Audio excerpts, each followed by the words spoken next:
Hey there, Margie Bryce here, bringing you the Crabby Pastor podcast. And I don't think you're going to be too surprised to know that it's too easy today to become the Crabby Pastor. Our time together will give you food for thought to help you be the ministry leader, fully surrendered to God's purposes and living into whatever it takes to get you there and keep you there. So we're talking about sustainability in ministry. This is Reverend Dr. Margie Bryce, and I am your host of the Crabby Pastor podcast, where we offer you chronic and continual tips on how to lead yourself well, especially in the area of self-care. And I am here today with Jay Whittmeyer, who is the executive director of the Lombard Mennonite Peace Center. And that is in Illinois, Lombard neighborhood of Illinois. And they do amazing work. They do a lot of mediation work, training people, pastors, to mediate situations.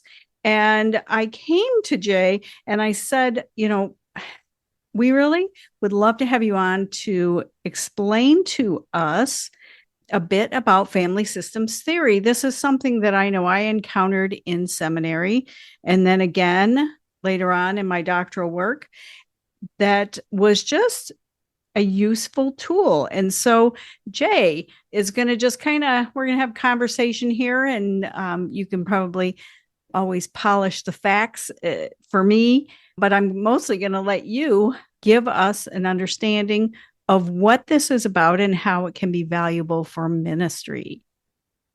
Thank you, Marge. It's really important for ministers to really understand the basic concepts of this. And in our work in church conflict and mediation, we always anchor everything within the framework of family systems. So I'll start and try to give a few basics of it. I mean, it's a huge topic and well beyond our scope at this point. I often describe it in churches this way.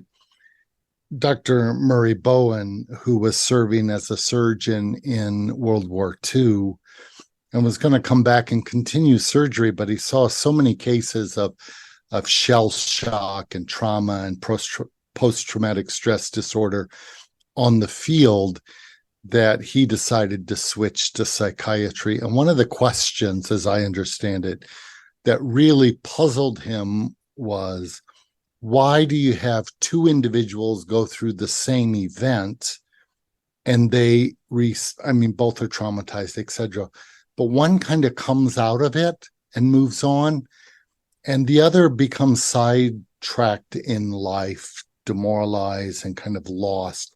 The responses were so fundamentally different. And Bowen was asking the question, he observed that people are different and there are differences among people. And why are they different? How do you talk about that? How do you think about that? So he begins his work in at that time, late 40s, early 50s. And at the time in the field of psychiatry, the key model was a Freudian analytical model, if you will. And much of that model was based on the relationship between a parent and a child and the attachment, often the mother-child attachment. He was working with really dysfunctional families. And so it was the dyad between the mother and the child, and that intense fusion between the two, and overly protective or overly concerned or trying to please, trying to fix, all of that. And as Bowen got into it, and quite literally he would keep families long-term in his clinic and study them, he began to see, wait a second, it's not just mother-child here. The father plays a very significant role in this as well. And he began to see that the relationship between the mother and the father, how it changed as they focused on the child. And sometimes the child became the problem that the two of them had to solve. However it was working out, the tensions in the family eased as they both focused on that child. So he said, what I'm seeing here is not a dyad, but really a triad. And then as he expanded, he didn't like the term triad. So he put triangle, and he didn't like the term triangle because it sounded too geometric, as you might say. That's his funny. words. But what he began to do is step back and say, the interactions are very significant. And it's not just husband and wife, but you have grandparents and a mother's relationship to her mother and the expectations and how she came out of her family of origin. So it begins to build out into the family system. So that was a profoundly important part. And that a phrase he began to talk about is this chronic anxiety, how an anxious family, in a sense, instills that into a child, worried about the child, the health of the child, the development of the child, and the child kind of bears that and then begins to pass that on to the next generation. So there's this pattern of multi-generational transmission of the anxiety that gets passed down, kind of the dysfunction or the fears of the family moving forward. So Bowen was beginning to see how people reacted differently within the context. And he summarized the human experience as says, you can think of humans as trying to balance two life forces. The one is this need to be together, to be part of a group, to feel lonely and isolated and lost if you're not part of the group. And so you can think of children as growing up, those little 3 and 4 year olds. They want to help in the kitchen. Mm-hmm. They want to help carry trash. If you're mowing the lawn, they kind of want to help and it's not appropriate. Mm-hmm. They want to fold clothes. And there's this real eagerness to be productive in the context, to participate, to be helpful, and to be liked. And that goes into the school setting, to be committed to it, to learn the societal norms and culture, and to go into it. But there's another real bent in the child, and this is the bent to be an individual, that the child sees kind of this group think of the family, and the child says, I want to be my own person. I want to have agency. I want to have voice. I want to be creative. I don't want to be kind of this robot. And often the child will grow up and see parents that, boy, my parents don't even recycle. And I learned about recycling in school. So they'll say, Dad, what are you doing? We can recycle that. Or Dad, why are you wasting this or wasting that? They begin to speak into that group think and have voice. And they begin what Bowen calls self-differentiation. They are moving outside of the groupthink of the family and the expectations of the family and finding their own voice in the midst of it. So let me just jump in here for just a second here. So, in case some are running off shrieking into the night because of the psychological dimension that we're talking about here, yeah. I recalled filling a pulpit at a church.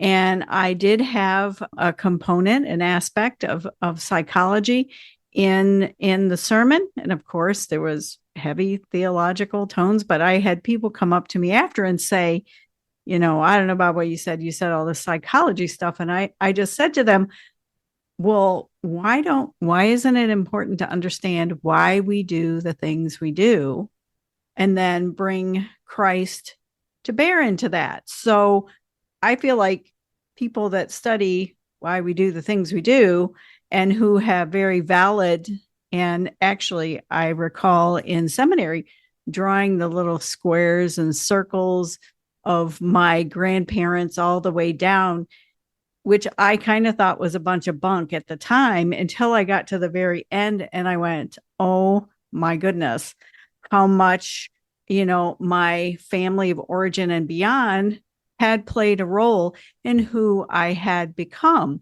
But like you said, you have the two dimensions. You have the dimension of you want to be part of a group. There is that aspect.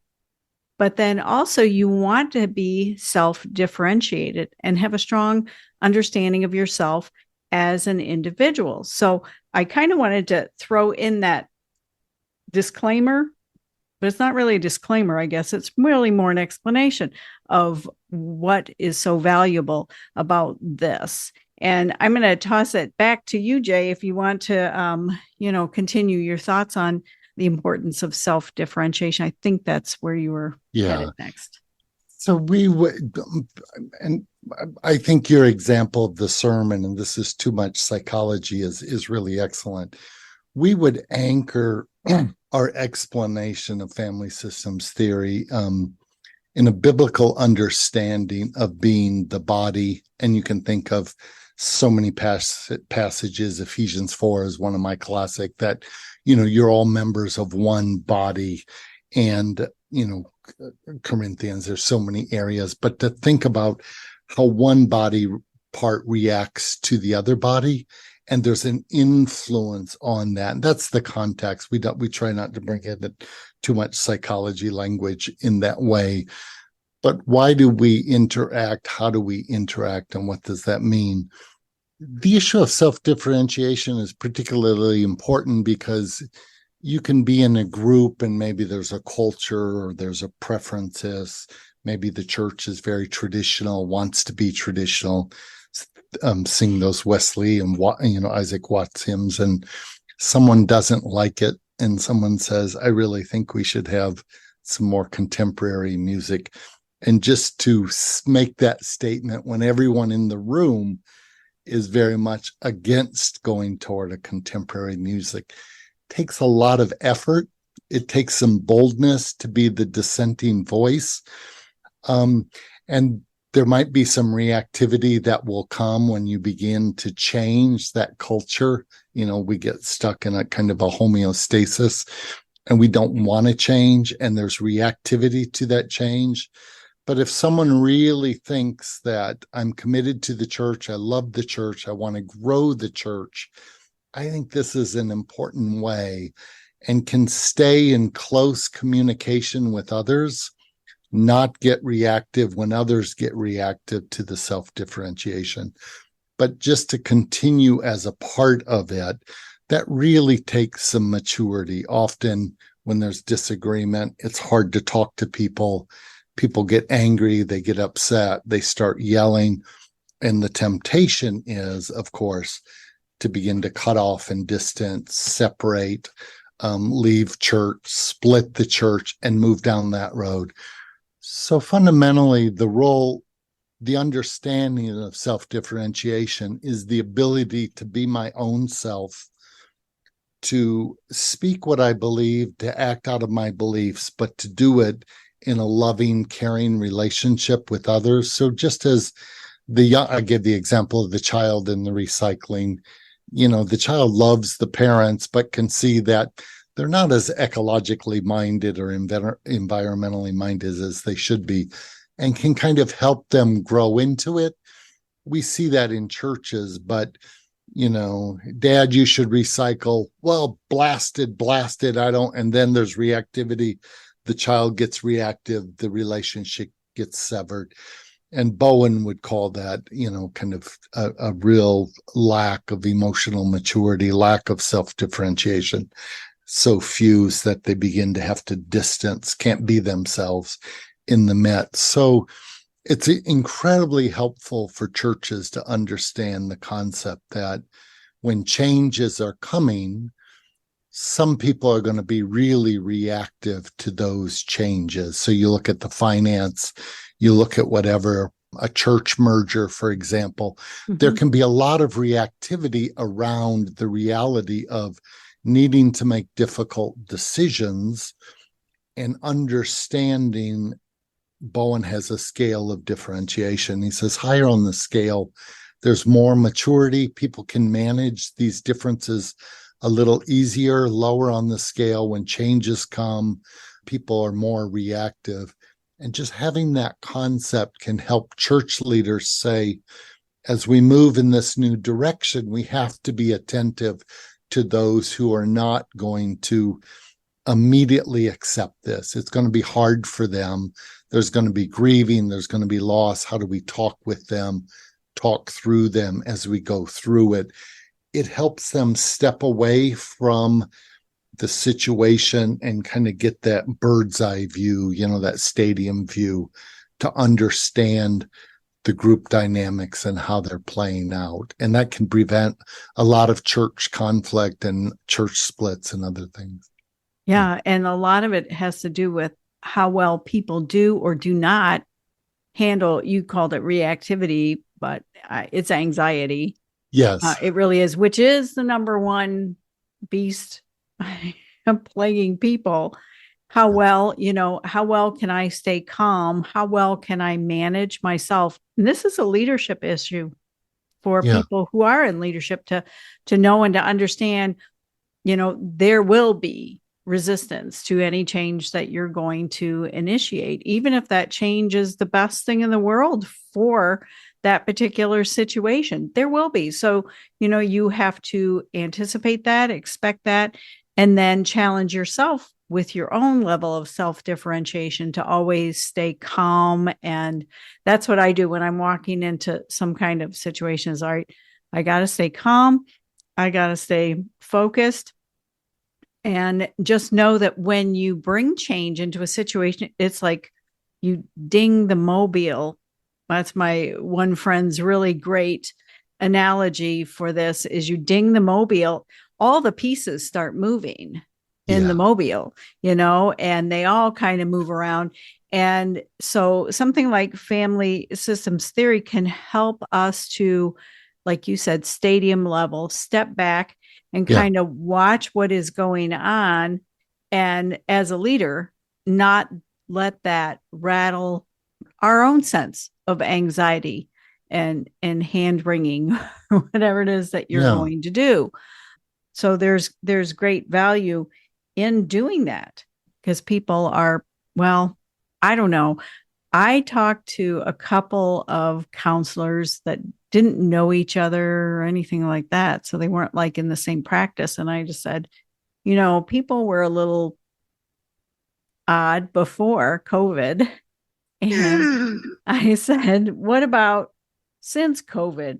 I said, it seems to me like people are a little more, odd after COVID. I said, are you seeing that? And they both, independent, different conversations, both said, oh yeah. I mean, like, they didn't even think about it. It just was like, oh yeah, for sure. So people are really challenged right now with managing their anxiety in churches, after COVID. Many of them are half of what they were membership or attendance wise. And that impacts giving, although in some instances it hasn't impacted the giving so much. But they are facing different kinds of challenges, and changes need to happen. So, pastoral leadership, ministry leadership today is not for the faint of heart, but it certainly helps to have some kind of grounding in family systems so you can look a little more objectively about what's going on, not only in the group that you're leading, but also within yourself. Yes. Yeah, absolutely. I think some of the things that have happened in COVID is people will come to church for various things, but when you start to ask people, why are you specifically in this church? Why do you come? And they'll begin to name things, and they might name something, well, there's a great men's group that I really like, or I sing in the choir, or I'm in this early riser Sunday school class, and you begin to hear that they're actually connecting with people in the middle of it. Now, some will say, of course, I love the sermons or I love the theology, and that kind of plays out. But many of my friends are here. This is where I have fellowship. And what's happened so that's that connection part. I feel like I belong. I'm part of it. And they might connect. Let's use the example of a choir member. They're there because of the choir, but they really like the choir director as well. Well, in the middle of COVID, we went through something called the Great Resignation. A lot of people quit, changed jobs. And this happened in churches as well. So the connecting point for individuals might be the choir director, the youth director. Mhm. It might be a program, but other individuals who are in that mission program, the habitat, the whatever, soup kettle, something. It's the other people that are connected there and not so much the programming. But this has changed a lot. And so people members feel a little less committed and less connected because it's just not quite the same coming through COVID. And much of that is really at that emotional level, I think. Yeah, because I have often thought that in many ways, and this was something I thought about before COVID, was that in many churches, church was their emotional security blanket. And so that's when you had to, address change, like, okay, people, we are in the 21st century. We are, 15 years in, not 2 months, but we are 15 years in. We need to function as if we are. And trying to initiate that kind of change, even then, was challenging because it was the one place that I think people felt, it's the same yesterday, today, and tomorrow. Of course, that's God. Jesus is the same yesterday, today, and tomorrow. But our methods and how we go about things need to be relevant. Yes. Because I believe the gospel is exceedingly relevant, especially in an anxious culture, which I think ours is. And you watch the news and you're like, I got to turn this stuff off. And we have greater access to more and more information. And it's very easy for some of us. I know I have that kind of temperament where you just keep staring at all the negativity and it just does not do really great things. I remember a friend of mine had a 9/11. After that, she said, oh my gosh, I think I've watched the Twin Towers go down 200 times. And I said, what are you doing? You have to turn that off. Stop watching it. You know what happened. A phrase we'll often use is when there's heightened anxiety within a family or a church or an individual, the response to whatever situation is going on is really heightened and disproportionate. So we're seeing a lot of church conflicts, and given who the pastor is and the appropriate training and experience or the changes that are being made, for people to get so angry and so reactive to such minor things just gives you a sense that it's been building up through the years. There's some baggage and some carryover that takes place. And thinking in terms of family systems and chronic anxiety, it allows you to step out of the immediate context and think about what else is going on? How did I learn, or where did I experience this in the past? So it's not uncommon for a church to come to conflict and you're saying what's going on. And then pretty soon you find that 30 years ago, there was this massive church split over whatever issues, and people sense that, oh, I'm hearing that same language. So they're feeling like, all my good friends are going to leave. They're going to do this. They're going to do that. So they become overprotective or trying to save the church or something in the current day based on that fuel from the past that's sort of energizing that anxiety in a different way. So there's a disproportionate response. It's blown out of proportion is the way we say it. Yeah. So as a leader, then if you're talking about moving the Christian flag off of the platform and somebody totally gets unglued, there's a hint then that the issue really isn't the flag. There really is something more. And it could be something historic in the church, because no matter what, we all interconnect with, as individuals, I interconnect with who my parents were and their parents before them. And that that is something I can't disconnect from. I might try, but it usually bubbles back at some point, no matter how hard I try. But it's the same thing with churches. It's important, what is the beginning history of that group? What is the history along the way? Was there issues that never got dealt with that eventually leach back through, Yeah, absolutely. And so then you need to be a little bit of a detective. And then at the same time, as a leader, manage your own level of anxiety, and I'll be honest, there's times I do that well, and there's times I don't. And I've had friends tell me that's because you're human. And I go, oh, that, yes. So, yeah. Friedman, Go go ahead, Margie. No, I was just going to add that in regards to managing your anxiety, Friedman always talks about playfulness. And the other sign that there's a lot of anxiety within a church, a lot of reactivity, is there's a lack of playfulness. Somehow it's just not as joyful or fun in it. I think we can really test when we've lost our joy. We just don't have that spontaneity and that creativity. We get really upset. We're on edge. We take people's words. We put a lot of emphasis on it. They become hurtful. When we're more playful, it's easier for us, and that's a good way to understand how well is there a real freedom in Christ as we seek to self-differentiate, be our own agency, our own person in the midst of it, have that authenticity. And if we don't have, kind of that joy, it's a sign we're not managing ourselves real well. So yeah, the joy, that's a big thing. I mean, I have been in some churches where I thought, all right, who's passing around the lemons for people to suck on here?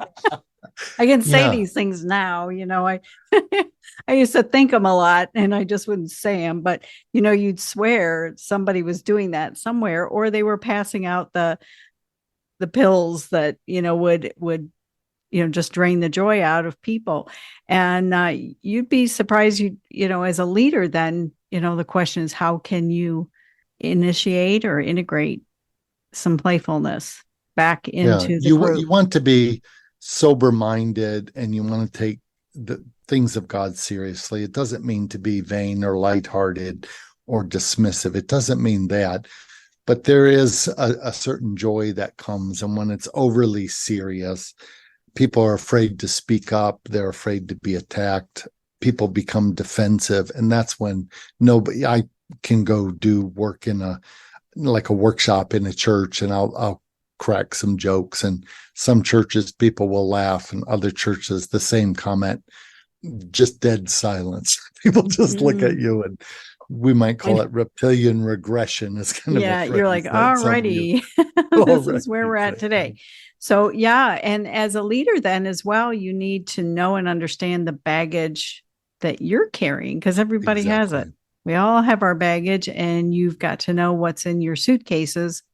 And, why a certain person or situation sets you off, why, so that you can manage yourself and offer your best leadership to God and to the people over which God has given you authority. Yes, absolutely.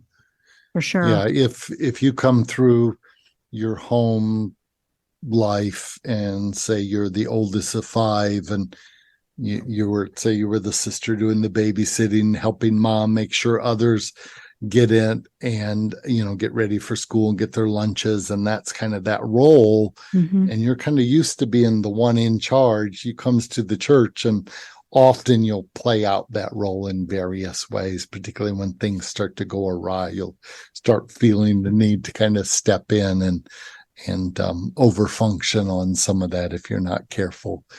And there's many examples. Yeah, the overfunctioning and underfunctioning thing. Yeah, we could probably go into that. And I know we'll save that for our next. We're going to talk a little bit more, because the whole family system theory it's not just birth order.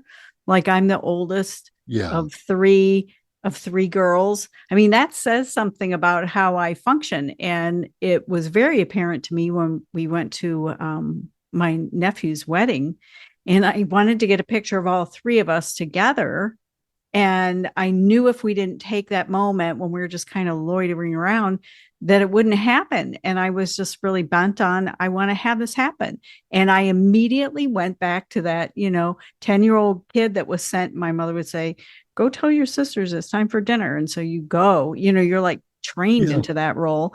And you say, you and you, it's dinner time. Well, I did that to my sisters as an adult. I said, you and you, get over here. We're going to do this picture now. We're going to this. And I could see my middle sister. She just kind of went, oh. Again. Yeah. Like, oh, here we go. She's so bossy, but they don't understand that your parents kind of groom you that way when you're the oldest one and you go for it.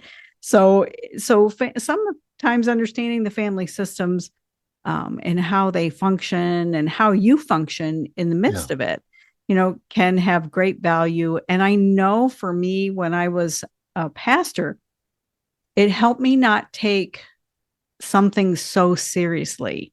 Yeah. Like when somebody was arguing about the flag on well, aren't we going to have the flag on? And I'm thinking in my head, well, can you not worship Jesus without the flag stand? What did they do in the early church? They didn't have, I don't know if they had chairs or pews, a lot of things that pastors deal with. It helped me to take some things more serious in a different way, and some things not so serious. It helped me understand that it was important how I managed myself in the midst of it, and that how that could help the change that needed to happen to move along. So I'm going to just kind of leave that there, but just know in the show notes, I'm going to put information about the Friedman book and Murray Bowen. And I think her last name is Gilbert. Yeah, Roberto Gilbert. Yes.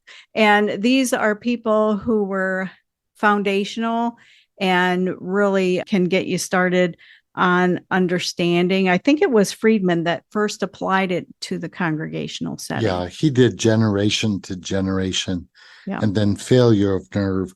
Another name, Peter Steinke, is really significant. Peter Steinke, yes. Peter was a Lutheran minister and started the healthy. He passed away about 2 years back, but he talks about healthy congregations and how your church family works. And there's a few, but Steinke is really religious or Christian. I mean, comes out of that context. And there are others that and there's always the Lombard Mennonite Peace Center that you can reach out we to have for workshops, and we'd be glad for anything that would. Okay, and I'll put all that in the show notes. And so I'm gonna end our time and just know that this is part one of 2 parts of our discussion here with Jay Whittmeyer.